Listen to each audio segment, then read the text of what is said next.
We did not sleep long, but we slept very soundly. We didn't even hear someone steal the hay laid on top of the blankets.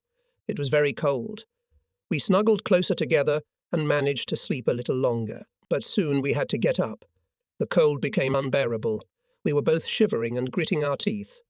We threw the blankets over our shoulders and began to walk back and forth, hoping to warm up a little. I mentally promised Madonna that if she would let me go home, I would devote the rest of my life to her service. The book I've written is proof that I'm fulfilling that promise. And again the Katyushas began to speak. We tried to press ourselves into the snow. The shells were bursting so close that I had to open my mouth to say a prayer, but the snow piled up in my mouth.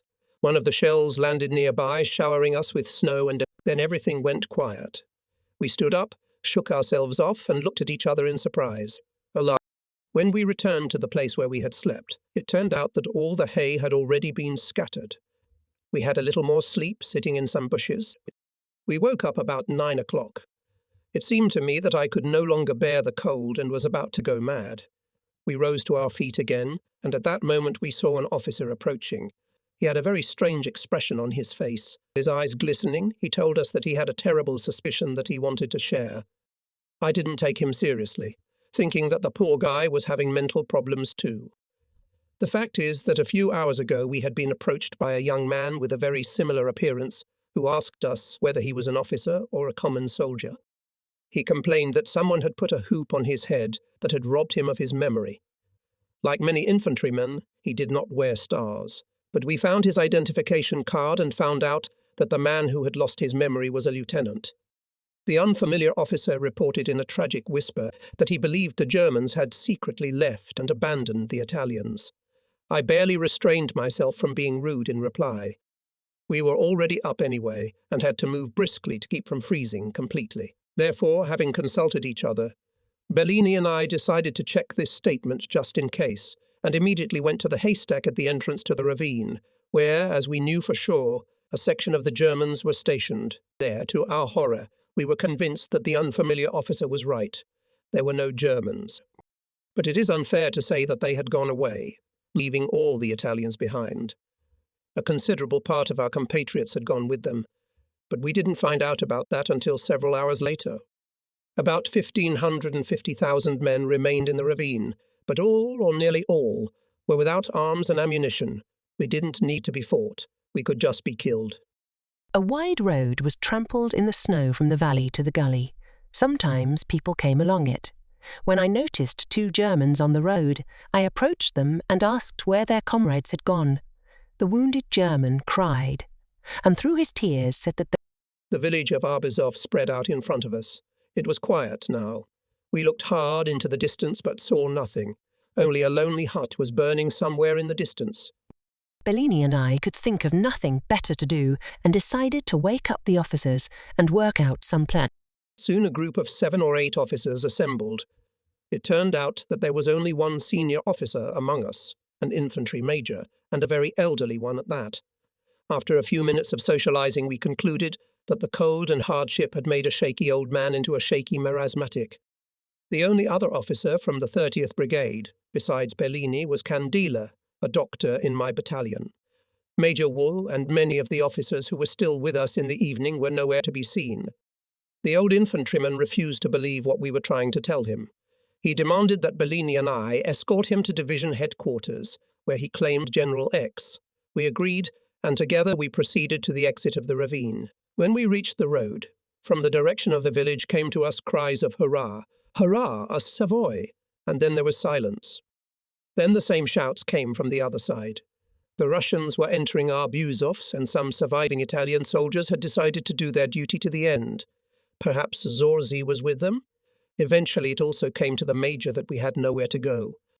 There was a German truck on the road. Apparently it had been abandoned quite recently, as the engine was still warm. The soldiers accompanying us immediately went inside to look for food.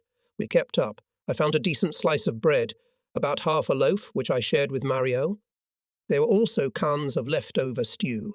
Placing a thick layer of canned meat on a piece of bread, I sank my teeth into the magical sandwich. Delight, seeing the food, the major couldn't think of anything else. He never moved from his seat until he was full. Poor old man. We returned to the ravine, where the other officers were waiting impatiently for us. No one knew what to do. Frightened soldiers began to gather around us. Time passed, and still no decision was made. I took the major aside and told him that we could come out of the ravine. We could take the fight right here or try to make our way southwest.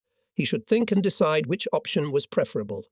But the old man could only think about filling his stomach and the cold. Finally, some young captain nervously shouted out, "Enough talk. It's clear enough that we're all going to die, so let's die in battle." After which he looked around and called out, "All those who don't want to die without fighting, follow me." Together with 200 soldiers and sergeants, he took a position at the entrance of the ravine. The other officers began to discuss our prospects. Mario fervently insisted that we form a single column and move to the southeast. The others objected, reasonably believing that this was impossible, since we had not a single compass and besides, we were practically unarmed. Behind us, the junior officers working out a plan of rescue. As if tethered, walked the old major, meek and silent as a sheep. A group of about 100 soldiers also tried not to lose sight of us. The rest, and there were more than 1,000 of them, lay silently on the snow like motionless piles of dark clothes. They no longer had the strength to fight. We moved slowly down the ravine. It turned out to be several kilometers long. Judging by the well-ploughed snow, people had passed through here not so long ago. I thought that we were going straight to the German battery. At the exit from the main valley, this battery suddenly opened fire in the direction of Arbuzov and almost blew us to pieces. It was dark and cold. I couldn't think of anything, only prayed. Eventually the ravine ended. As we came out into the open, we saw many Italian soldiers lying on the side of the road without strength. They could go no further. By pure chance, we came to the road where the main column had passed. Besides, it was very close. Later, we learned that we were separated by only a few kilometers. I felt very sorry for the unfortunate people, lying in the snow and struggling with death from the last strength, not trusting in anything. But despite this, my heart sang and rejoiced, because the appearance of these people meant we are on the right. I guess that's how swimmers feel when they, exhausted from fighting the raging elements, having lost all hope, suddenly find salvation. We picked up our pace. Each of us thought of the men left in the ravine, but no one spoke of them. At last I reminded the major of them, but he did not care to send anyone back. Now from the direction of Arbuzov, I could hear the sounds of a furious battle. Unexpectedly to myself, I stopped and declared to the major that he was simply obliged to send a man back to the village. "I've already sent an officer," he replied languidly, then looked at me closely and, as if he had just recognized me, mutter, "It's you." Then he calmly walked forward without ordering anyone to do anything. I felt that I had to make a decision, but my whole being violently protested against it. Try telling a shipwrecked man that he must throw the wood he's clutching to keep from drowning. That's right, he'd never let go of it, not even for a second. "God help me," I mentally pleaded, made an effort and declared to the major that I would go back. Mario Bellini immediately began to dissuade me, but I reminded my friend that we were officers and this rank obliges a lot, so he decided to come with me. At the last moment, Vincenzo Candela joined us. He decided not to let us go alone. We walked back very quickly, trying to cover the few kilometers separating us from the ravine in the shortest possible time. People were sitting and lying where they had been before. With shouts and, if necessary, kicks, we lifted them to their feet and forced them to line up. We were obliged to get them out of here. Now the only men left in the ravine were those 200 or 300 men who, with the young captain, had decided to die fighting. It was quiet in the direction they had gone. According to my calculations, they were about 400–500 meters away. I said to myself that we can't go and call them. If we spent time on this, the people we had just formed into a column would scatter again, and we would not be able to bring them up a second time. One of the soldiers in our column was riding a half-dead nag that was still on its feet. I explained the task to him and ordered him to get to the young captain and give him the order to follow us. He seemed to obey and turned his horse in the right direction. But a few days later I learned that he had no thought of obeying my order. The soldiers, led by the young captain, were killed. We were very worried that the enemy would cut the road and we would be trapped. But all was well, and we rejoined our main column. There was no limit to my joy. But at the same time, I was filled with confidence that Providence had made me its instrument for the fulfillment of a great mission, to save many people from death. I had snatched 1,000 people out of the clutches of death. I thought, even if I could do nothing else in life, what I'd done was enough. Then I did not yet know that my messenger had not reached the desperate captain and his men. That's how we got out of Death Valley. The village was almost completely destroyed. Most of the buildings were burned or destroyed. Many civilians, women, children, old people were killed by the Germans or later died in the capture of Arbuzov. Behind our backs remained a valley covered with dead bodies. Among them were Germans, Russians, who the Germans had taken prisoner and shot mercilessly, and Italians, who were the most numerous, Italians who died under fire, Italians who fell in a bayonet attack, Italians who died of hunger and cold. But more agonizing than any other was the thought of the many hundreds of wounded who were left to die without any help.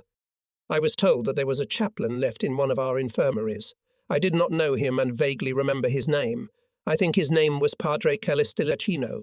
He was from the 51st Artillery Regiment. When I wrote these lines, I did not know that the chaplain was long dead. He had been stabbed by a Bolshevik who burst into the infirmary, while the honest clergyman, almost blind after being wounded, was groping his way between the ranks of the wounded, giving his last blessings. He should not have been allowed to stay, for it was obvious that the Russians would kill him. My guess. I also learned that the wounded who had managed to get to their feet tried to follow the column. They were still waddling, shaving, crawling along for a long time in a last hopeless attempt to save their lives. The road from Arbuzov for several kilometers was littered with the bodies of unfortunate, maimed people who could not move on. Can you imagine this picture, reader? Who knows how they ended their journey? Seni, a junior lieutenant in Torino's 82nd Infantry Regiment, was one of the last to leave the village. He said that he saw with his own eyes how behind the backs of the advancing Russian detachments here and there bright fires flared up, exactly where hundreds of our wounded were lying on straw bedding. It was said that the Germans themselves killed their own wounded, whom for one reason or another they could not or would not take with them. First together with Candela, then alone, I persistently sought out the Italian command. I felt it necessary to report on the state of affairs in our rear, and besides, I confess, in my heart I wanted to be closer to the command, and therefore away from danger, although I swore to the soldiers that under no circumstances the Russians would not overtake us. At the head of the column of Italians was Consul Vianini of the M. Blackshirt Battalion. He reported that our commander is somewhere in the front rows of the column with the Germans. It is impossible to catch up with him. Remembering that night, I think that we were thrown into the ravine with premeditated intentions. We were to play the role of cannon fodder, to delay the advancing enemy and give the main column a chance to break away. We were just lucky that it was coming out of Arbuzov on the road that passed our ravine. I waited for the column to get underway again. I stumbled awkwardly and had just gotten my boots full of snow. I had to take them off and shake them out. At the same time, I wrung out my socks and quickly pulled them back on. While I was performing these simple operations, the frost clung to my feet with such force that I could not stand still. And again I had to jump, stomp my feet, in general to do all the same things I had been doing for many days. How long could this go on? To my right and left, soldiers were also jumping, stomping, clapping their hands, tapping themselves on the shoulders, or engaging in mock scuffles to keep warm. Many jogged back and forth, and that helped, but some stood still, as if made shorter by the weight of the cold. We stood there for a long time, but in the end we went in a huge column. First the Germans. The frost was raging. I had to cover my head and face with a blanket, so I could not see anything around me, only the trampled snow under my feet. As we increased our speed, the blood circulation increased, and it became a little easier. Our helmets were covered with ice crusts. The few horses were dragging the overloaded sleds with strain, and jets of white vapour were noisily escaping from their nostrils. We were walking very fast, and we did not slow down all the way. Under normal conditions, we would not have been able to keep up this speed for more than a few hours. But conditions were too far from normal, and this crossing lasted 2 days and 3 nights. At the crossroads, we saw several bullet-riddled Russian trucks. There were dead bodies lying around them. It turned out that the Russians, feeling completely safe, were bringing weapons and ammunition to their units in Arbuzov. Suddenly they were cut off the road by German tanks. Not a single Russian soldier survived in this massacre.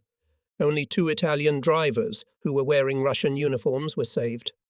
Those who were able to talk to them later told that these guys, shortly before the incident, were captured and immediately enlisted in the ranks of the enemy army. Such a fate befell many drivers and other specialists. They were treated well. They were even promised that they would be sent home immediately after the end of the war. The Bolshevik army, for the most part, consisted of completely ignorant people, so it was in dire need of masters. Slowly it was getting light. It was the morning of December 25th. Everywhere, as far as the eye could see, stretched endless white plains. In some places they were cut by dark strips of withered grass. Throughout the march I tried to keep close to Consul Vianini's sled at the head of the Italian column. I tried to keep my eyes on the sled, on the animals pulling it, or on the people walking beside it. The fields surrounding us were so vast that they were overwhelming in their gigantic size. The road went gently upward, and after a while we found ourselves on a small hill. Ahead of me I saw the endless white line of a German column, and behind me stretched the Italian column. It was black in colour and seemed even longer. I couldn't help but think about how many Italians were caught up in these tragic events. Some were already dead. Others were just at these moments dying on the side of the road. Others were still coming. 5 or 6 German tanks were driving sideways, leaving a wide track trail in the snow. Time passed. We were still moving very fast. A fine, sticky snow began. We entered a village of poor, thatch-roof shacks. Most of the soldiers had left the column and scattered around the village in search of food.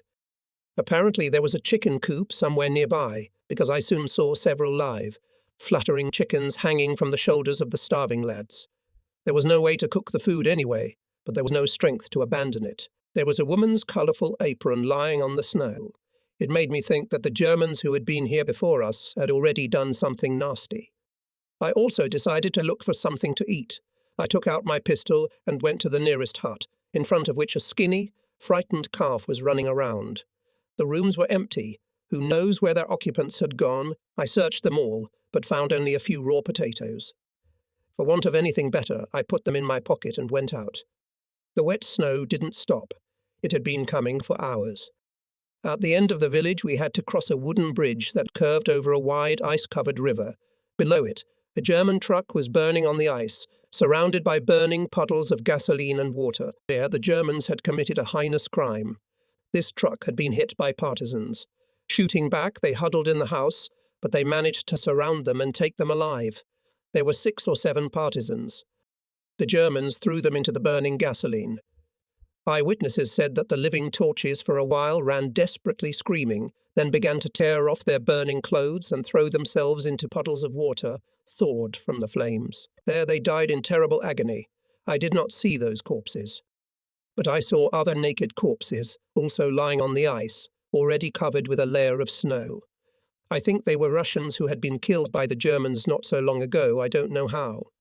In those days we witnessed many manifestations of German barbarity. An Italian soldier who once went with a German into a hut in Arbuzov told me the following. In the house there were only women of all ages and children. They were hiding in a corner in terror. The German chose the prettiest girl, left her in the house, took the others outside and immediately shot all of them, including the children, outside the door. He then returned to the hut, threw the girl on the bed and raped her. Satisfied, he invited the Italian to follow suit, but he refused. The only thing he wanted was a little warmth in the warm house. The German then forced the girl to cook him a meal, after which he put her next to him in bed and forced her to lie next to him all night. He raped her 3 more times. In the morning he took her out into the cold and shot her. How many times have we had to endure in silence the outright brutality of our allies? And the worst was ahead of us. The Germans harnessed the horses from the sleds, loaded with wounded Italians, and put them into their own sleds. Our soldiers could do nothing because they were unarmed. I must note that the Germans did all their outrages absolutely calmly and unperturbed, as if it was their usual everyday work and they had every right to do it. A few words about the Russians. Undoubtedly they were inclined to extremes, and how could they be different if they were under the constant influence of communist ideology, which incited hatred? In general, they were no less murderers than the Germans. Afterwards, we discussed what we had experienced many times, and we agreed on this point. Our rightness is confirmed by the fact that only 20% of Italians who were captured by the Russians managed to survive and return home. The march continued. On the side of the road, there were abandoned Russian tanks. The Germans were taking pictures of each other against their background. I somehow unnoticeably ate 6 or 7 raw potatoes. Not bad at all. An officer walking nearby asked me what I was eating. I gave him the rest of the root vegetables. Consul Vianini found it very amusing the appetite with which we were eating raw potatoes. I must confess that the prejudice which I, like many soldiers, had always felt against the black shirts of the M battalions had completely disappeared after I had seen them in battle. Here and now our generals are nowhere to be seen, while their consul is here all the time and endeavours, to the best of his ability, to maintain order among the Italians. Halt. I spent several hours hiding from the wind near a large, strange structure, then lying down in the snow, then running and jumping near it. And back on the road again. To be honest, I was glad we were going again. At every stop, the soggy, icy feet drove me crazy. Better to walk as long as you can and then collapse and die of exhaustion. We walked for hours without stopping. The snow had stopped. The day was drawing towards evening. I walked again with Captain Verena, Carletti, Bona, and San Martino. At another crossroads, we found road signs that gave our souls hope again. As Verinia explained, Miliarovo was no longer far away. It was only 60 or 70 kilometers away, I don't remember exactly. We did not allow the possibility that Miliarovo in the hands of the Russians. Tanks, announcing the neighbourhood with a loud roar, were still moving from the flank. On them sat infantrymen, resembling motionless white owls. Regularly in the mornings and evenings over the column appeared German planes, from which flew on parachutes barrels of fuel and boxes of ammunition. We looked in vain for at least one Italian airplane in the sky. Once upon a time, I think back in school, I heard the words, "I don't know to whom they belong." The wings of our airplanes are the wings of the motherland. This, no doubt, rhetorical phrase seemed surprisingly appropriate and correct in our situation. It got dark. We continued walking without slowing down. Who knows how many exhausted people remained on the road? In total darkness, we passed through a village that seemed extinct. People who hoped that in a few hours they would be safe, cried like children and were not ashamed of their tears. Late at night, the column stopped at one of the villages. The soldiers scattered to their homes in search of food and warmth. Our group of officers also entered one hut.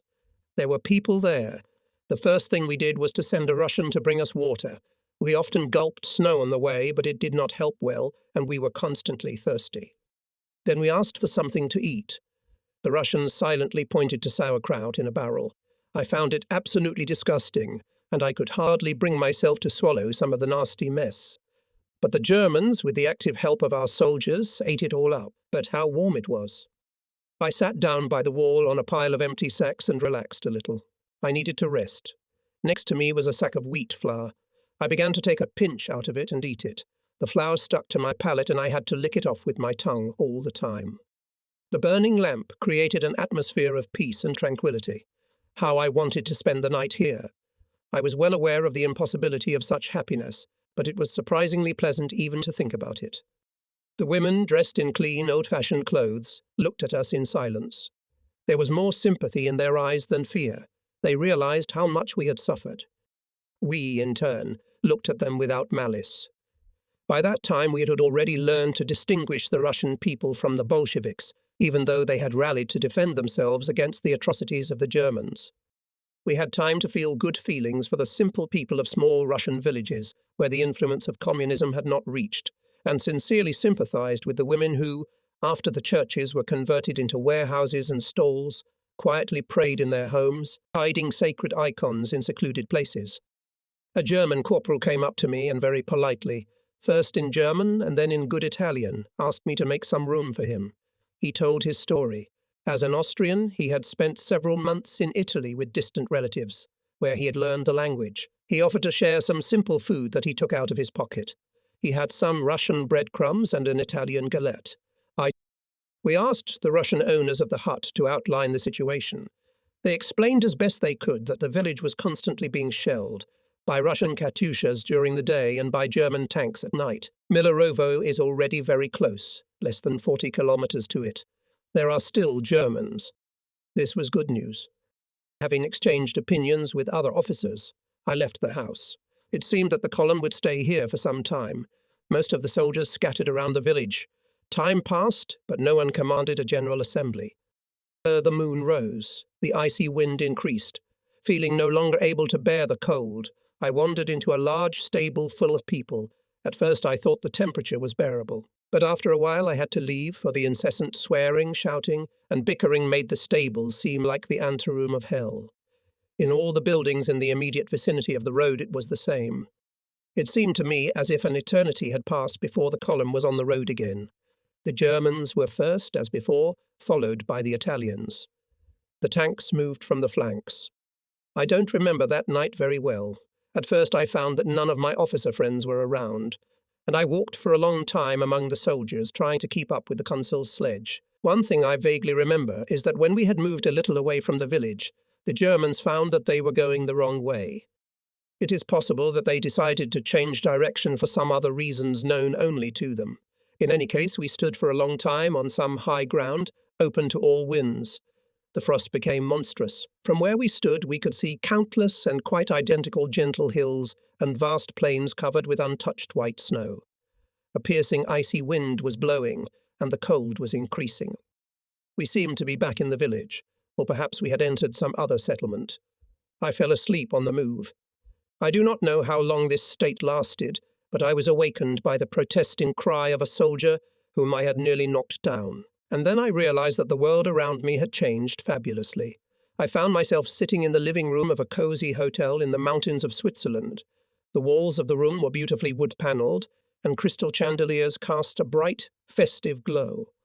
I have never aspired to ostentatious luxury, so I think I was deliriously placed in such exquisite surroundings only because I had not seen anything more fashionable than tents, dugouts, and thatched roof huts for many months. Only the parlour was terribly cold. I called for the servants and sternly inquired why the room was not heated. They immediately turned to the soldiers and replied that they did not know. I became indignant. I built the hotel, so where, I asked, is the well-heated underground room for sleeping? For a while I pondered whether I should go to bed directly on the mirror-glittered floor. If I made such a decision, I would probably become one of the many people who lay down to rest on the snowy road and turned into ice chunks a few hours later. That's what happened to hundreds of people that frosty night. But I decided to leave the hotel and went down the narrow street of a small mountain village to look for the house of the parish priest. I found the house I wanted and went inside, and I was shocked to find not a priest, but an elderly Russian couple and a great many soldiers. But I did not wonder why this was so, because I saw a double bed, on one half of which the soldiers slept. The other was vacant. I immediately declared that this sleeping place had long been prepared for me, put my musket against the wall, took off my boots and socks, stretched myself on the bed, covered myself with a blanket, and fell into sleep. After 3 or 4 hours, I was awakened by a soldier. He shook me insistently by the shoulder and repeated monotonous, "Signor Tenente? Signor Tenente." I woke up and sat up jerkily. What had happened? The column had left hours ago. The news quickly brought me to my senses, and I immediately remembered everything. The stop in the village, my delirium. There were many soldiers in the house. I shouted loudly for everyone to get up and dress immediately. We had to leave quickly. I put on my shoes, threw a blanket over my shoulders. Then, after hesitating, I took a second one, borrowing it from the Russians, and ran out into the street. It was only after a long time that I realized that I had left my musket in the house. It was dark, but the approach of dawn was already felt. We had never been in such a hurry before. Meanwhile, dark figures were emerging from the houses. They were all Italians. A tumultuous stream of people had undoubtedly swept through this village, and its traces were everywhere visible. In a small square I stopped and ordered the bewildered people to line up. It turned out that there were about 200 of us. Then I saw an Italian major appear near one of the huts and head in our direction. He was sitting on a sledge, pulled by his subordinates. The unfortunate man had frostbitten feet. I saluted and introduced myself in full uniform, but the major only waved me away and said that he was resigning his authority because he could not command. I realized that it was vital for us to catch up with the column. In front of us stretched the road on which it had passed. But in what direction? I began to scrutinize the tracks with the utmost care. There could be no mistake. If you go one way, you will come to a safe place, the other way, fall into the hands of the enemy. But unfortunately, the footprints in the snow told me nothing. I was unable to decipher them. The burden of responsibility for hundreds of people's lives weighed heavily on me. I looked at the faces of the soldiers, but I saw their mothers, wives, children, who in a distant country are waiting for them, praying for their return. I cried out to the Madonna, "I pray to you. Enlighten me." In short, I had chosen a direction of travel. But to check myself, I asked 3 or 4 soldiers at random where they thought the column had gone. We all chose the same direction, but we were still not quite sure of the correctness of our decision. Then I resolutely put an end to the hesitation, ordered everyone to fall into line, and went to the head of the column to lead the march. We had gone only a few steps when the marshal and several soldiers came out of the line. The former stopped and shouted loudly that we were going the wrong way, and if we did not return, we would very soon be in the hands of the enemy. I knew that under no circumstances should I show my uncertainty. You'd lose credibility. People will run away and die, so I confidently told the marshal that he can do what he thinks necessary and go in any other direction. The column would go the way we chose. Only one soldier followed the marshal. I still do not know whether these men were sincere in their delusion or whether they were spies working for the enemy. To this question, as to many others, I am not destined to get an answer. There was a moment at the very beginning of the march when I felt that I was going mad. It seemed to me that I was among medieval knights fighting in a tournament, and I had joined their ranks only out of curiosity. By a tremendous effort of will, I pulled myself together, coped with the delirium, and became myself again. I had no more problems with my mind. We were going very fast, maybe even too fast for exhausted people. But we had to catch up with the column at all costs. I never dreamed of a miracle so much as on that cold morning in the snow-covered Russian steppe, staring into the distance until my eyes ached. How fervently I prayed. We were so small and insignificant, ants in the universe. About half an hour later, coming down the gentle hillside, we saw the main column ahead. How much joy there was.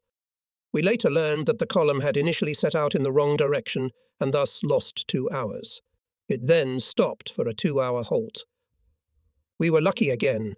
This was the only night when the stragglers had a chance to catch up with the column. Had it happened any other night, we would surely have been cut off. Switching to running, we caught up with the column and mingled with it.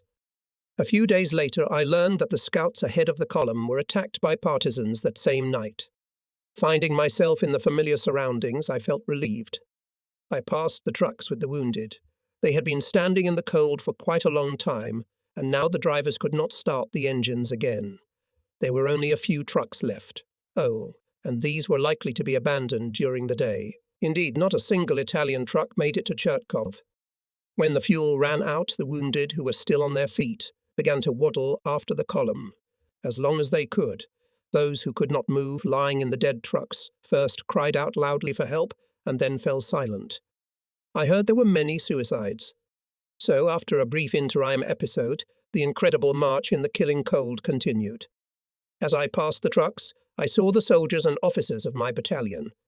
Realizing that the spoils were not for one man but for all, Lieutenant Boner handed me a small pouch that held sugar mixed with ground cocoa beans. After tasting the delicacy, I handed the sack to Bido, a Sardinia-raised artilleryman from the 2nd Battery. On the way, I repeatedly asked for the pouch to be handed to me, and each time I received it immediately. The delicacy seemed marvellously delicious.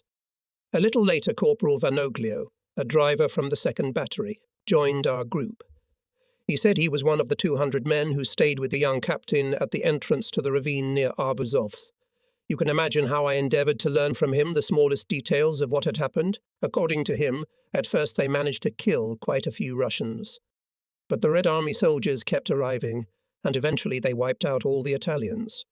The captain was also killed. During the massacre, Vanoglio himself lost consciousness, and when he woke up, he realized that he was left completely alone. To save his skin, he ran for a long time through seemingly endless fields, then accidentally came to the road and saw the column. During the story, Vanoglio treated me to a cookie, of which he had plenty. I don't know where he got it from. Once again, we were surrounded on all sides by hills with flat, gentle slopes. When we reached the top of another hill, we saw thatched roofs covered with snow in the lowlands. In front of us was a village, probably Kodokovo. The columns stopped. It was getting light. A new day was beginning on December 26. There were Russians in the village. The Germans moved forward tanks with infantrymen sitting on them to clear the road. Beyond the village, the road went up again. Ahead was Sheptuhovka, a larger settlement located on the railroad. So far, we hadn't seen it. I don't remember why, but everyone was sure that the front line was in front of Sheptuhovka. A few more kilometers, and we will definitely break out of the cauldron. We moved forward. The first houses of the village appeared. I was terribly thirsty, so I hurried to drink ice-cold water from the first well on the road. From the bare branches of the trees, ruffled sparrows looked at us. They looked very unhappy. I thought I could feel their frozen bare feet touching my heart. And onward again. A stop longer this time. Here I met Borgai, a technician from the 2nd Battery.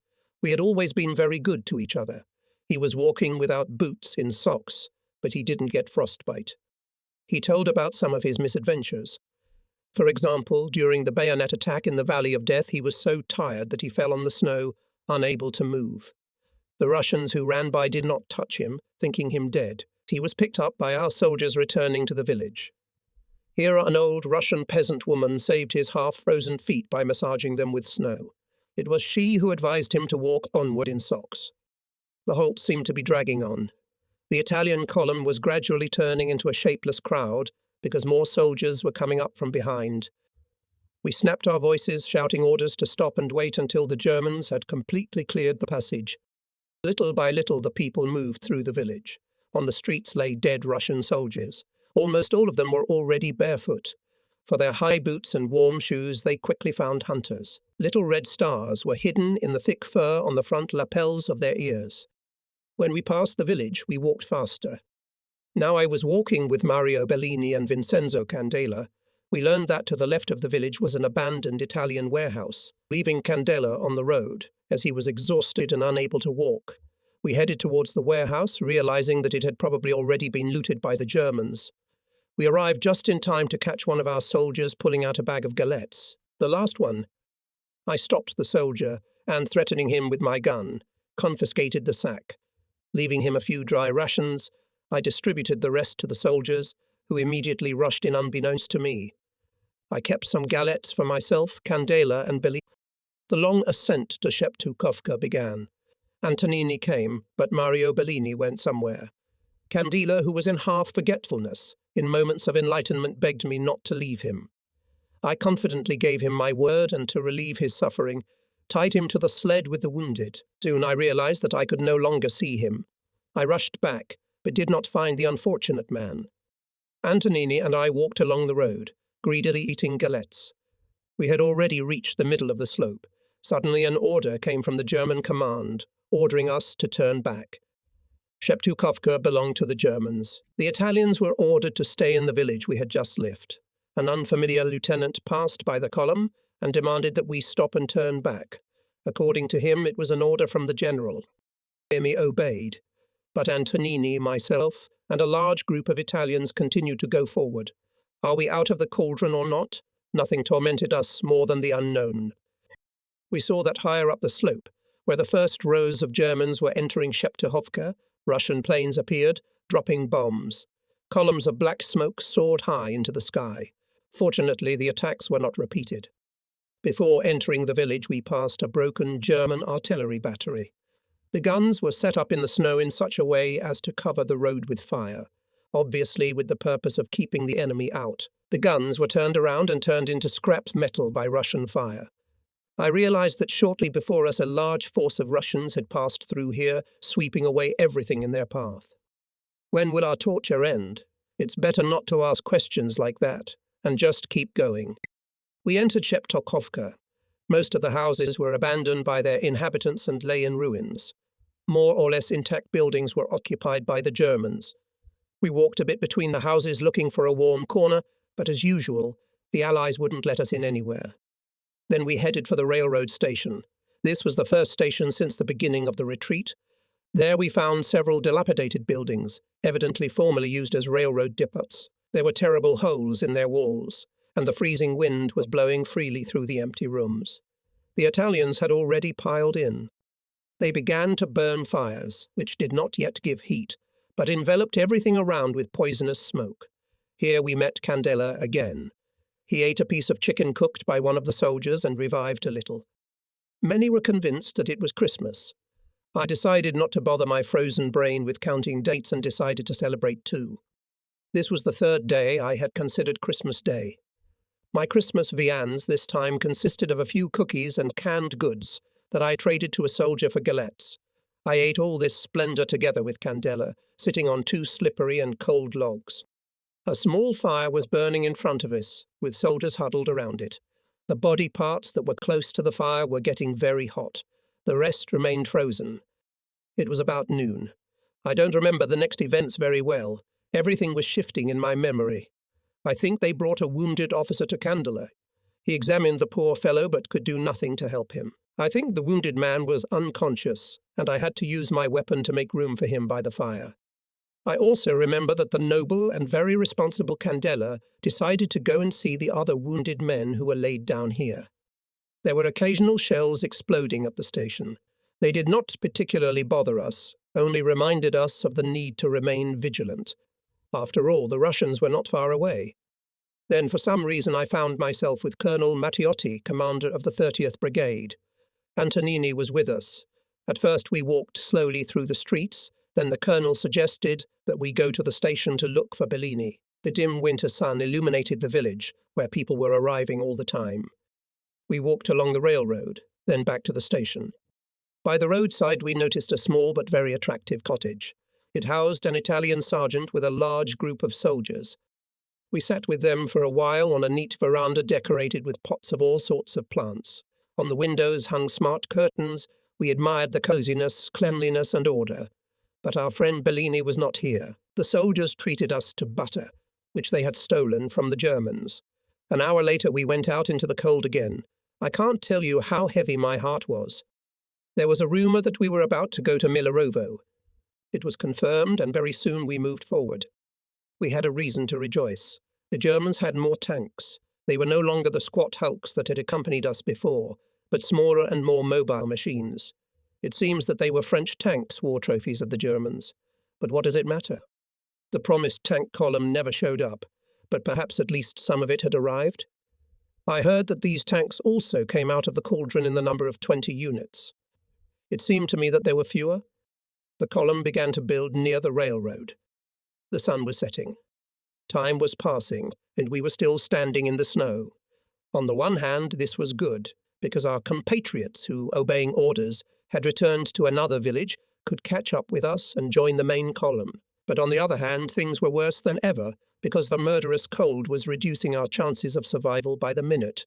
The worst night we were to spend on Russian soil was coming. Standing motionless in the snow for hours on end was impossible, so we tried to move. I went to the well and drank some water. Then I listened for a while to Colonel Matteotti's heartfelt speech. It was not addressed to anyone in particular, but to all who heard him at that moment. It seemed to me that our colonel, feeling the need to explain to his subordinates what was happening and sincerely wishing them well, had lost his sense of reality.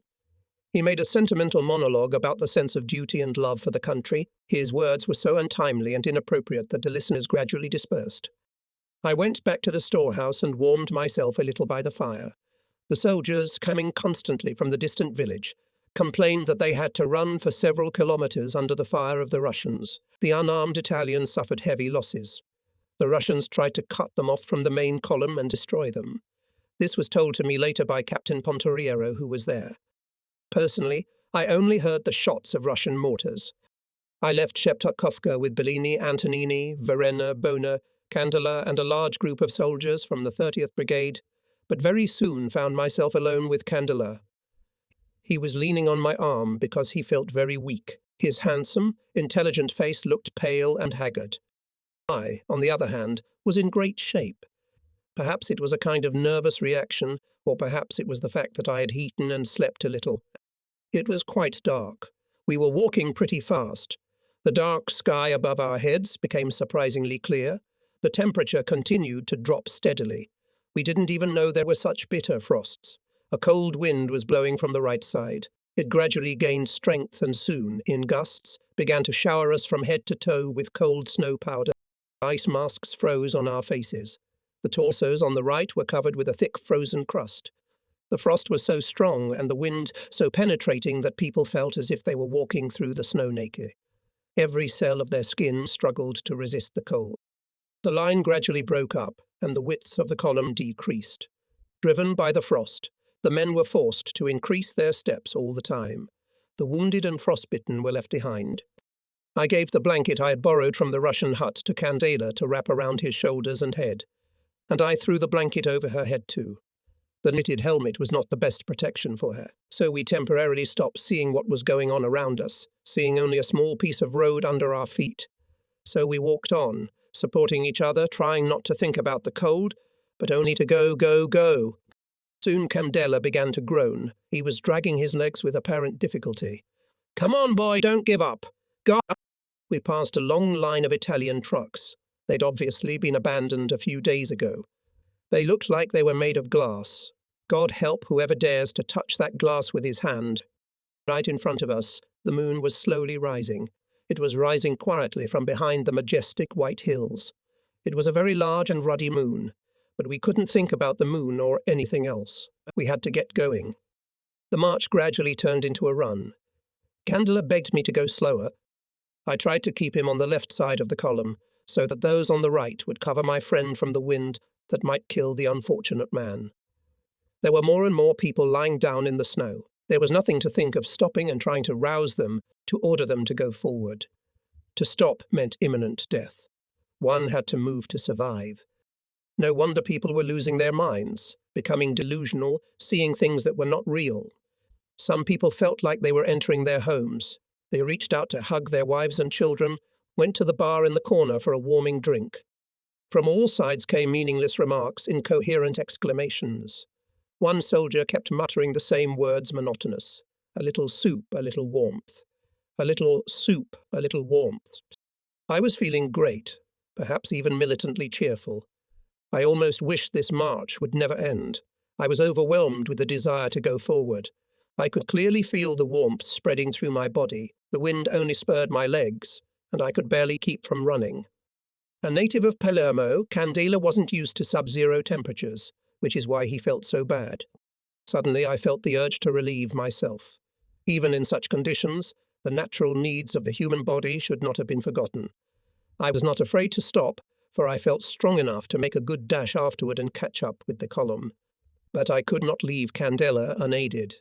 If he fell behind, he would never catch up with the Germans, and that meant certain death.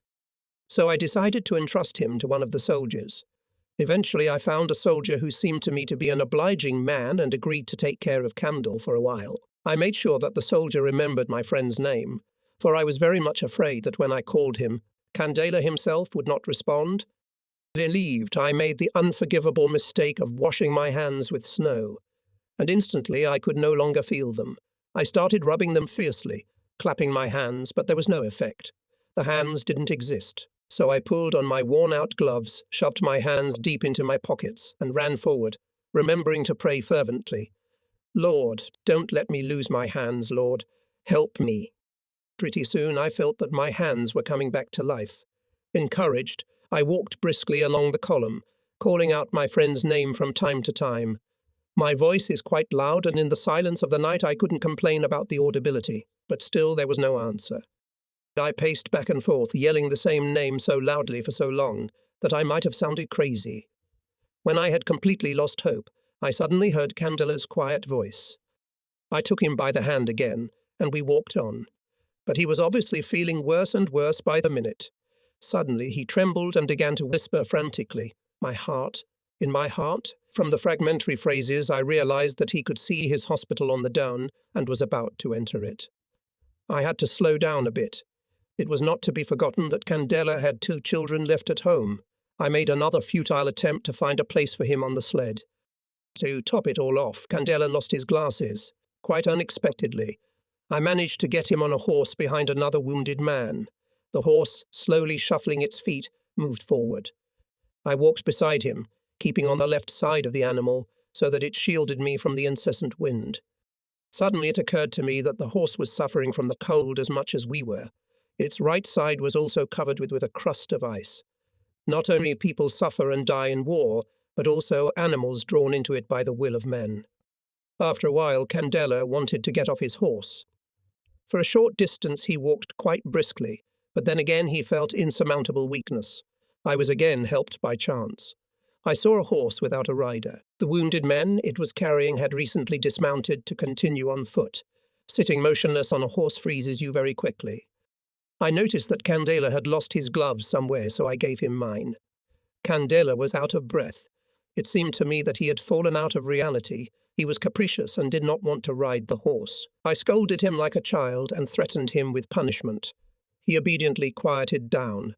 To think that only 2 days ago this man had deliberately risked his life by returning with me and Mario Bellini to Arbizov to save people. All night long, I've been guarding my friend, making sure that he travelled on foot or on horseback. The bright moon illuminated the road and the vast steppe around. After a few hours, the huts appeared on the right side of the road. I heard a lonely voice calling again and again for some sergeant I did not know. In the same way I had not long ago been running along the column and shouting the name of a friend. There was a rumour that we had come out of the terrible cauldron and were in German-occupied territory. Milerovo was already close. I decided to stop together with Candela in the first hut I found on the way, although I did not want to stop. I was full of desire to go on. The hut was packed so tightly that it was impossible to enter, but there was a squat stable close by, and I tried to find a place there. It took a great deal of effort to drag Candela into the room. He was unconcerned and stood silently with his head down, unresponsive to the noise made by the soldiers. I saw that there was a cow in the stable with us and ordered her to be driven outside to make room. No one paid any attention to my threatening order. The room was so crowded that it looked as if it were about to collapse. Fearing that the flimsy walls would not be able to withstand the pressure from inside, I grabbed the cow by the horns, turned it toward the door, and kicked it hard in the arse with my shoe. But then a couple of Russians appeared next to the cow and started pushing it back in, crying. I yelled that I would shoot them and the cow. Only then they disappeared. I pushed the animal out into the street, and we settled down in its place. The first thing I did was sit Candela down on a low bench in the corner. He kept muttering some nonsense. For instance, he told me that the room we were in was for soldiers, and that his hole, which was well heated, was prepared for us officers. I spread a blanket directly on fresh cow cakes, and we lay down. Candela placidly declared that everything was all right now and fell asleep. I slept a little too, though the soldiers were always bickering and making a terrible noise, and there was a constant banging at the door for a place to sleep. It was quite cold in the stable, but I did not like the soldiers' attempts to light a fire. A fire could break out instantly, so I decided to move on. Candela seemed to have recovered a bit and came to his senses. We went out into the night. There were soldiers stretching along the road. They were the thinning remnants of the column, and Candela immediately became weak again. I found a horse, put my friend on it, and forbade him to dismount. We rode through the white desert. A stubby soldier led the horse by the reins. The poor animal could hardly move its legs and kept trying to stop. The soldier had to keep pushing the horse with a large stick. Several times I myself demanded that the soldier should properly knock the weak nag, which persistently did not want to go, at the same time shuddering at the thought that the horse was also hurt. And so we went forward, leaving kilometre after kilometre behind us. Now Candela claimed that there were tall, beautiful houses along the road, and whimpered to be allowed to enter one of them. And every time after my stern shout he would shut up resentfully. In the darkness we saw a truck coming towards us. It stopped in front of us. The Germans got out of it and started fiddling in the snow. I asked how many kilometres were left to Milerov. It turned out to be only 2, thank God. I had been suffering from constant pain in my legs for some time. My bare heels could hardly bear contact with the cold and hard as iron inner surface of my boots. To the left, a structure of very impressive size could be seen. It was a sewage treatment plant. At last lights appeared in the distance. A settlement? I had no choice but to go to the first house that had a light in its windows. Candela was dying. His handsome face, covered with an icy mask, was frozen in a horrible grimace. I knocked at the door. An unfamiliar Italian looked out of the house. A fire was burning in the small log hayloft, filling the room with a marvellously stinking smoke. Italian soldiers were sitting there. I settled Candela beside them on the floor. The main part of the house was occupied by the Germans. I knocked, waited for someone to open the door and enters. 2 rooms were filled with people sitting and lying in a variety of positions. I politely explained that I was an officer and was accompanying another officer who was dying. Then I asked them to shelter my friend for a while. In the meantime, I would find some shelter for him. I was not refused. I brought Candela in and seated him on the only vacant seat by the door. Then I decided to sit with him for a while, to calm him down and see how he felt. The house was quiet, only the heavy breathing of those sleeping could be heard. For some reason it was soothing. A big Mongol who had also served in the German army turned his round yellow face and stared at us silently. He chewed relentlessly, taking something out of his pocket and putting it into his mouth without looking at it. Candela soon dozed off, and I went to look for a place to sleep, and at the same time for the headquarters. It was getting light. More and more soldiers were entering the settlement. It turned out that it was not Milerovo, but Chertkovo. Soon its siege was to begin. How many of us made it to Chertkovo? According to our calculations, it turned out that out of 30,000 people who took part in the battles on the Don, no more than 8,000 came to Chertkovo. The rest were killed, died, or, which was often even worse, were captured by the enemy, and the captured probably outnumbered the dead. The night was terrible. Guidici, a junior lieutenant in Torino's 82nd Infantry Regiment, who entered Chertkovo a few hours later than I did, said that the road was literally blackened with dead bodies. Exhausted men were falling on the snow, never to rise again. Some were going crazy and didn't realize they were dying. The most stubborn crawled along the road for a long time until their strength finally left them. Most often I heard of cases of insanity.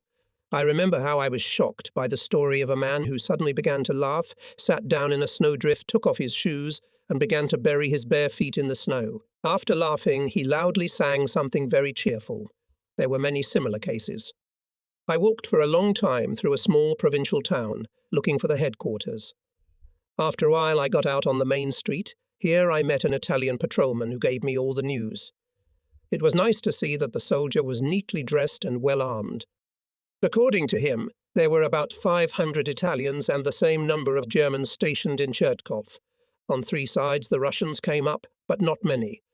The road to the west is still clear, so there is a chance to break out. In the town there are food and uniform depots, and an operational headquarters. I immediately headed towards the headquarters, but very soon I was forced to walk slower. My legs ached mercilessly. Near the hut I noticed the corpse of a German soldier with a broken head. Apparently, the partisans had also been in the town. I passed our trucks, abandoned on the road quite a long time ago. Among them were several vehicles with red crosses. Looking at them, I remembered the first days of the retreat, when these trucks stretched along the roads in an endless line, loaded to the brim with people. Later I learned that the same thing was happening in Chertkov. A group of Russian tanks broke through the defences and came close to the town, forcing the rear services to flee in haste. We were still fighting and did not think about retreat, and far behind our backs were already moving columns of trucks and soldiers on foot, gripped by indescribable panic. People tried by any means to find a place on the car, and when it did not work, lay down on the tarpaulin top, trying to squeeze into it with their whole body. If there was no more strength to hold on, they rolled to the ground and often immediately found themselves under the wheels of the following car. Soldiers tried to stop passing cars by blocking the road and were often killed. Drivers did not stop, realizing that even the slightest increase in load would not move the overloaded vehicle. A 20-year-old driver from Como recounted that once, as he ran over 2 or 3 soldiers blocking the car's path. A severed hand fell on his windshield. I went around the snow-covered mounds of obscure purpose and came to a straight street where the headquarters and various services were located.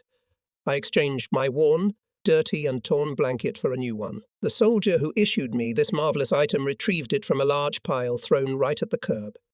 "Excuse me, Signor Tenente," he said hesitatingly. "Will you take the blanket yourself, or will you send your orderly for it?" I eyed the soldier suspiciously for a few moments, sensing a sneer in his words. But I soon realized that he was absolutely serious and had no intention of laughing. Perhaps he even empathized with me, and wanted to show me that I had come to a place where people understood the meaning of discipline and order. "Yes, of course." I answered reluctantly, "I guess I'll send an orderly." but the blanket was so delightfully soft and pleasant to the touch, especially compared to my dirty rag, that I couldn't bring myself to part with it. "All right, though," I added. "Let me have it myself." Eventually, I found the building that housed the headquarters. Entering, I went straight to the kitchen. Two cooks, without further ado, put before me cognac, hot meat, galettes, and marmalade. Immediately other soldiers entered the room, among them Bellini and Antonini. With what greediness we devoured the food.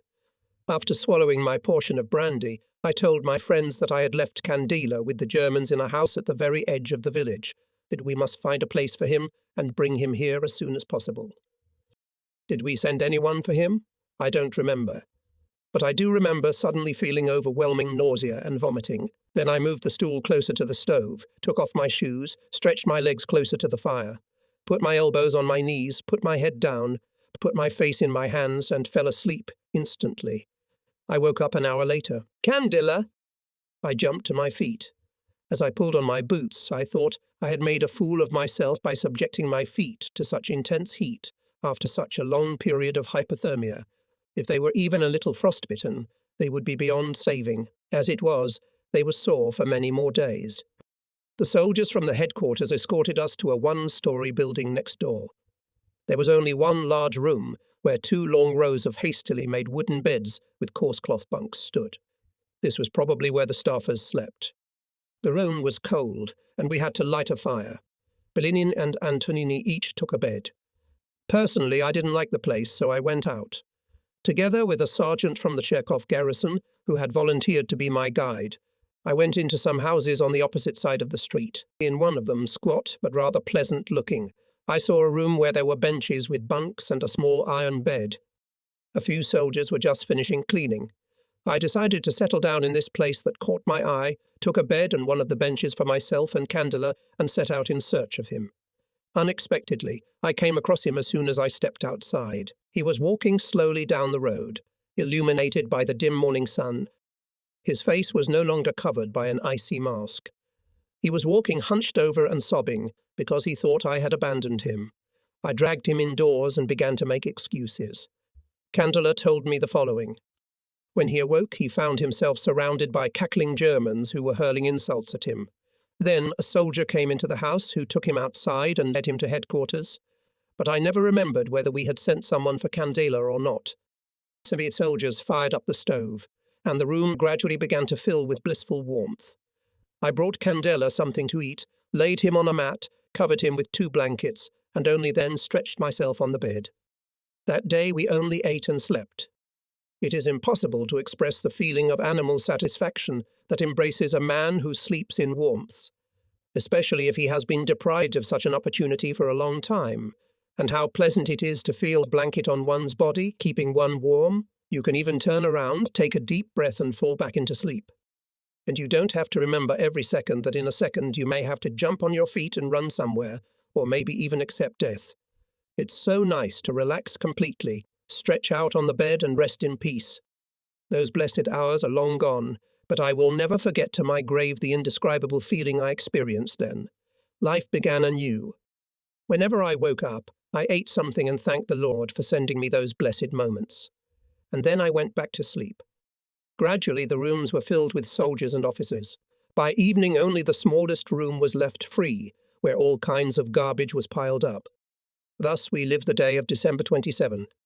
Night came. The fire in the stove went out, and it became much cooler. By morning the room was very cold.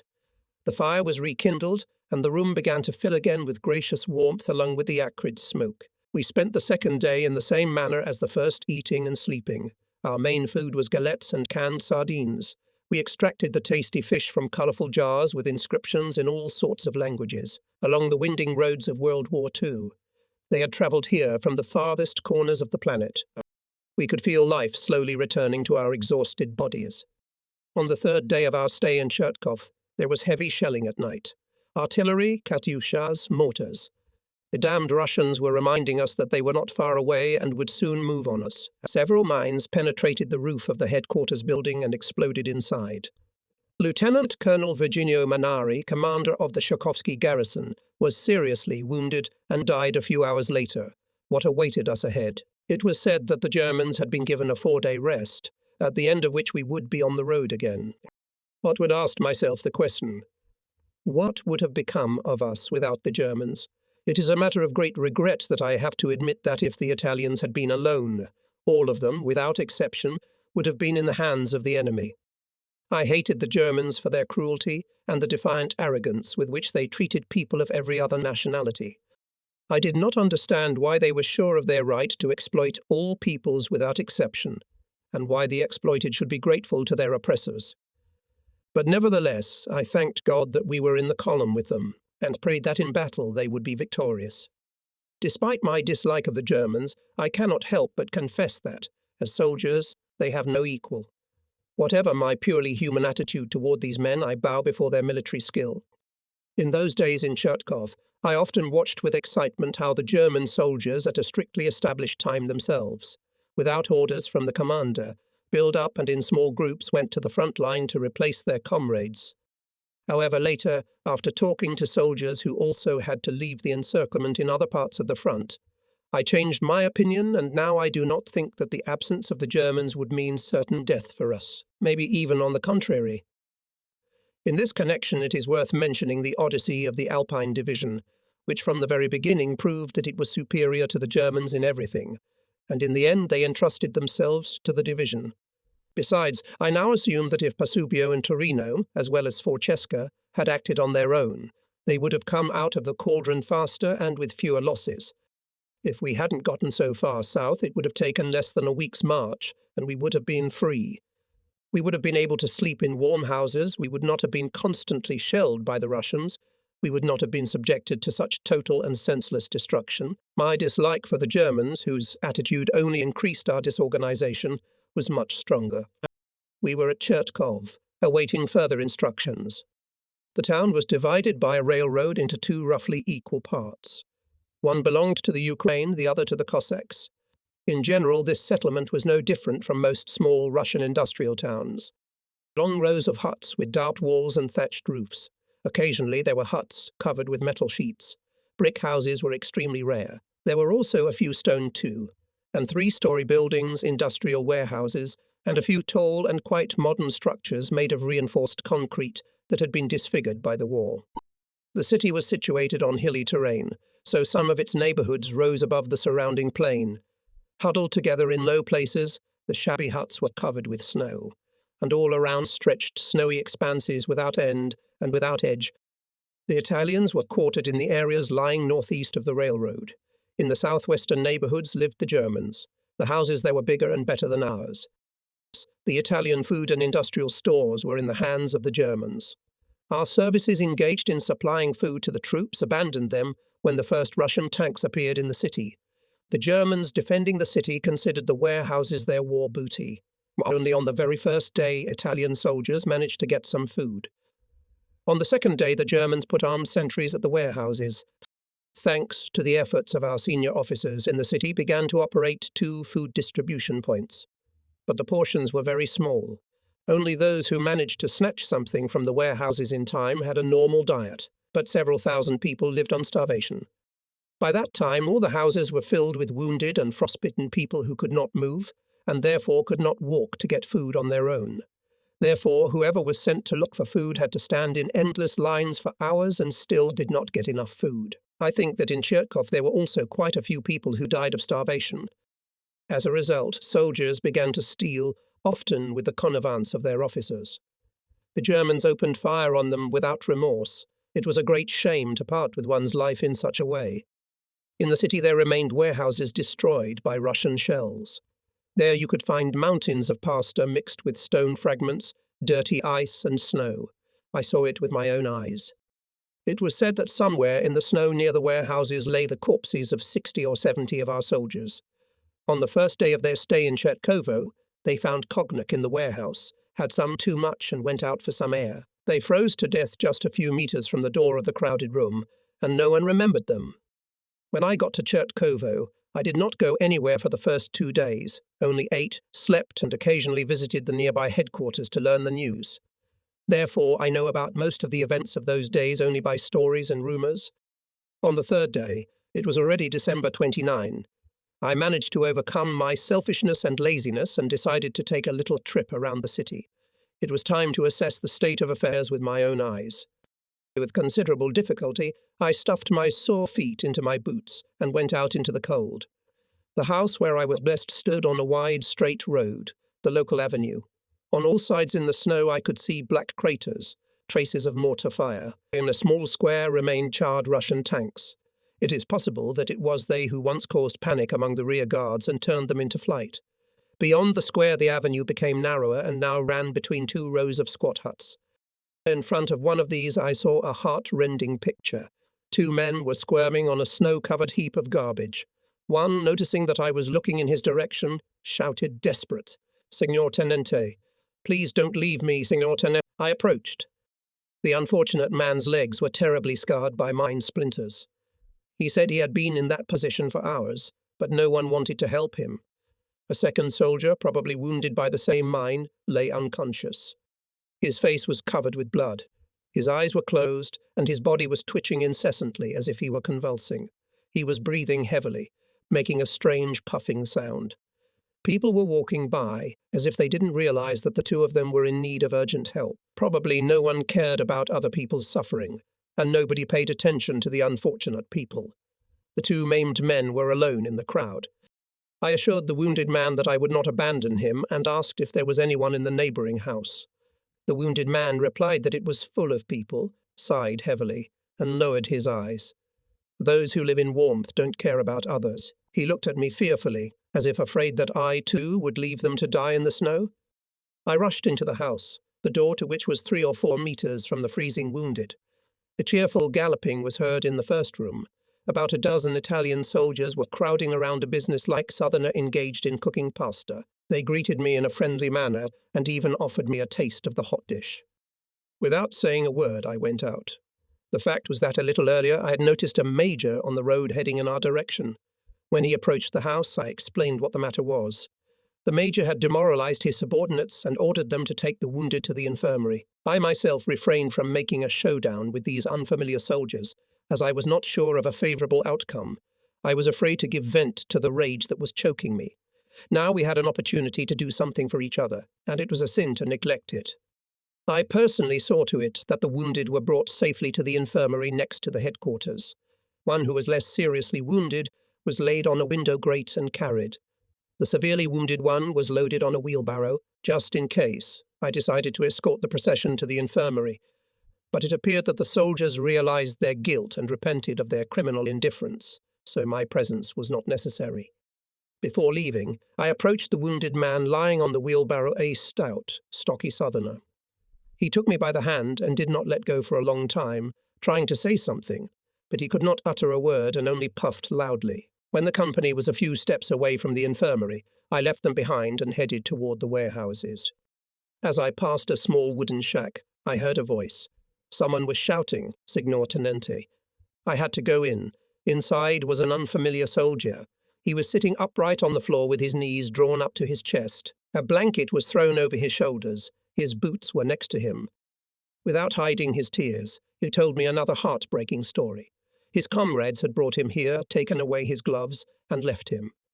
His feet were frostbitten. I also noticed that the soldier had black spots on his nose and cheeks, a sign of the beginning of gangrene. I assured the crying young man that I would certainly help him, and went off to find some transportation. Just at that time 2 Germans were walking across the square where the tanks were standing. One of them was pulling a small sled behind him. Not having the slightest hope that they would listen to me, I nevertheless approached them and asked them to lend me the skids for a while. To my great surprise, the German immediately agreed and even helped me to put the frostbitten man in them. Then we dragged the skids together.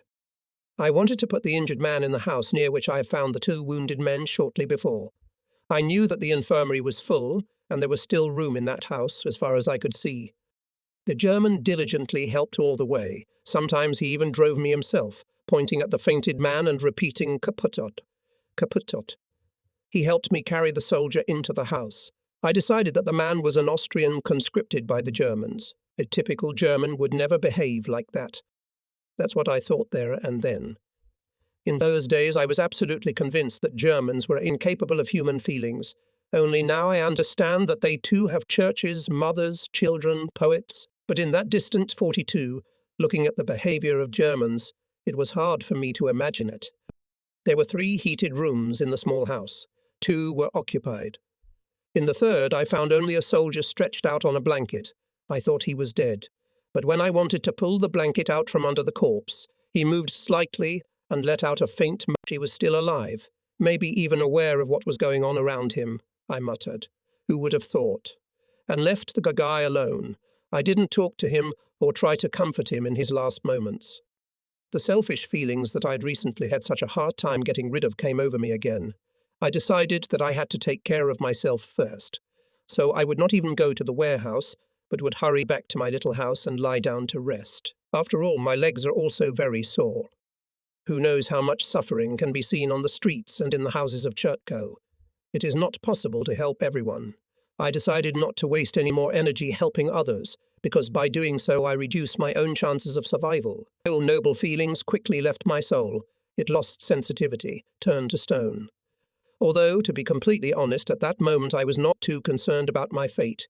Worry is too complex a feeling. It requires a great deal of effort and expense. I was overcome by a dull indifference. Little by little we all became insignificant beings, devoid of thoughts and feelings other than the animal instinct of self-preservation. That morning we witnessed the German bombardment of Russian positions around the city. The roar of the sirens gave us much pleasure, and the terrible rumble of the explosions caused joyful laughter.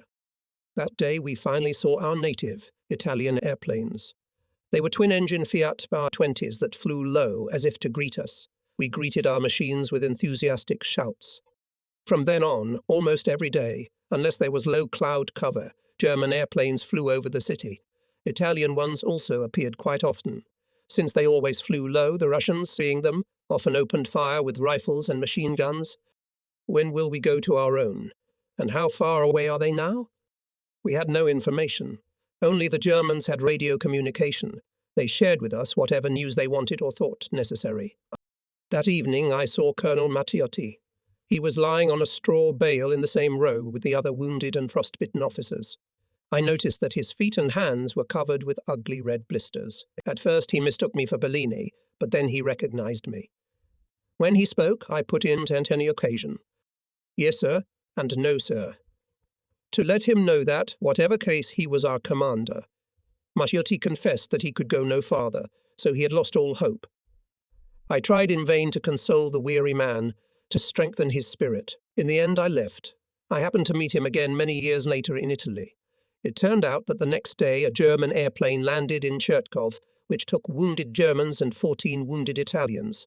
Mattiotti was among them. At headquarters I learned the news. The German and Italian Alpine divisions were on their way to Chertkovo. No one knew whether the town was surrounded or whether the road to the west was still free. The news spread rather quickly and instilled in our hearts an almost faded hope. The third day of our stay in this Russian town came to an end. In the evening we prayed for a long time, and the unbelievers joined us. I think it was not only fear that guided them. In those days, when we were in Chertkov, the supernatural was so close to the natural that it was senseless to deny the existence of a higher power. You wouldn't deny the existence of material things that are before your eyes. Snow in the street, fire in the stove. A dim light illuminated our grey, emaciated figures from the low ceiling. A piece of telephone cable burned slowly in a neat little torch that barely dispersed the darkness, but drew the gaze of several dozen admiring eyes. From time to time the sound of machine gun bursts came from the street. It was the morning of the 4th day of our stay in Chertkov. This day, like all the previous ones, we began with a rich breakfast. We had enough food, which at different times had been stolen from the warehouses. We managed to get something at the food distribution points, so we were not poor. But nevertheless we all wanted to make up our minds. We could not help worrying, feeling that the enemy was getting closer and closer. A little more, and the ring will close. What will happen to us then? That day, General X received orders to prepare to leave the city. General X was the commander of all combat and non-combat Italian units in Chertkov. He fulfilled his commanding functions by occasionally gathering the senior officers of each regiment at his home. Other generals who were in town at the time were also invited there. There were no more than 2 of them left. The rest, wounded or frostbitten, were taken out of Chertkov by airplane. In addition, the headquarters was officially renamed Comando delle Truppe Italia in Linea, Battista and was now in command of all Italian troops, together with the Germans participating in the defence of the city. The troops under his command were dressed in white German uniforms and consisted of former staffers, sappers, cavalrymen, and bersaglieri. They were very heterogeneous in their composition. They had only recently arrived by train from Italy and were to be used on the supply lines. They unloaded from the train just in time to witness the panic flight of the household troops who had occupied the city since the summer. As a result, they went straight from the train to the front, where they were sent by their commander, Lieutenant Colonel Manari. The latter was an undoubtedly talented commander of considerable valour from the 3rd Bersaglieri Regiment. Unfortunately, he was killed in the first bombardment, and his place was taken by an infantry major. At first, these troops were continually replenished by volunteers. But soon all or practically all the black shirts from Montebello and Tagliamento who were not wounded or frostbitten were on the front lines, and the flow of volunteers dried up. Subsequently, companies, or rather centime, were formed mixed units that included infantrymen, artillerymen, sappers, and other specialties. They also had to be sent to the front line and also wore German uniforms, but they were mostly random people who not only had no fighting spirit, but even did not feel confident in their abilities, so they were of little use in battle. Most often they were used on auxiliary operations. During the existence of the Italian garrison in Chertkov, its number fluctuated from 500 to 700 people. It was said that there were about 4,000 Germans there. In my opinion, they were much more there. All their units were fully manned and ready for battle. The command was carried out by a colonel, who was called the genius of fortification. Even a lieutenant colonel, who led our column from the Don to Chertkovo, was subordinate to him. The main German headquarters was located in the basement of an imposing stone building in the German sector of the city. They also had headquarters for individual military units, also hidden deep underground. Later, I had the opportunity to visit one of them. What I saw made a great impression on me. In the Italian headquarters, there was a German liaison officer at all times. Despite having received orders to be on standby, we did not go anywhere. At least not that day. We soon learned why. The Germans had an order from Hitler's headquarters to gain a foothold and hold Chertovo fortress at any cost. That's why they weren't going to give us tanks to escort us. Without tanks, we could not pass 60 kilometers separating us from theirs. Even one Russian tank would have been enough to finish us off. From then on, talk of leaving the city stopped. We were to be liberated by the troops, who seemed to be on their way somewhere. Of course, this prospect was not very cheerful, because every day we lost people who died under enemy bombs, and only one thing was comforting. It was possible not to leave our numerous wounded and frostbitten in a German-occupied village, which was being approached by the Red Army from all sides. Meanwhile, the Russians received reinforcements and the ring around the city closed. We found ourselves completely surrounded. Everyone adapted to the new situation as best they could. Some new soldiers were constantly coming into our house, then they disappeared and others took their place. Eventually the turnover stopped. The permanent contingent consisted of 6 officers and 24 soldiers. Apart from Candela and Giudici, a junior lieutenant in Torino's 82nd Infantry Regiment, who were somewhat older, the other officers all, as one, appeared to be born in 1921, that is, aged 21.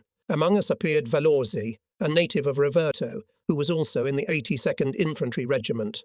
Copti, a Sicilian from the 8th Artillery Regiment of Pasubio, and his friend Milanese Balestra, a student at the military academy. I still have the deepest respect for these officers. I will never forget how much effort Conti made in persuading Balestra to go to the infirmary to have his back wound treated. Balestra did not want to hear it. He claimed that his wound was minor and did not want to waste scarce medicines and dressings on him, which were already in short supply for countless seriously wounded men. There were some very different people, but they did not stay in our company. I remember one extremely unpleasant lieutenant. He belonged to those disgusting, completely immoral individuals who will always find a way to get a warm place closer to the bosses. Always grovelling before his commanders, he had the typical mentality of a rear rat. He kept his distance from us, his peers, even withholding the little information he learned through his work at General X's headquarters. His soldiers told us that in the summer he made a Russian girl his mistress. When he thought of getting rid of her, he did not wisely declare her a spy and brought her to the firing squad. At first, this vile person attempted to drive us out of the house. We often had to watch Contier, the most nervous and sensitive of us, argue heatedly with him. In spite of his good relations with General X, this subject was never able to deal with us. Nor was he able to find common ground with us, since we all stood for each other. When he realized he couldn't deal with us, he quietly disappeared, taking a few of his men with him. After the safe departure of the strangers, an atmosphere of friendship and mutual understanding prevailed in our house. The room where we used to put the garbage was now cleaned and occupied by the newly arrived soldiers. We were constantly heating 2 stoves, so the rooms were warm. We no longer had to gnash our teeth against the cold at dawn, because someone would get up and start a fire. Fences, poles, logs from ruined houses and the like were used for fuel. Every day we went in search of firewood and dragged everything in sight into the house.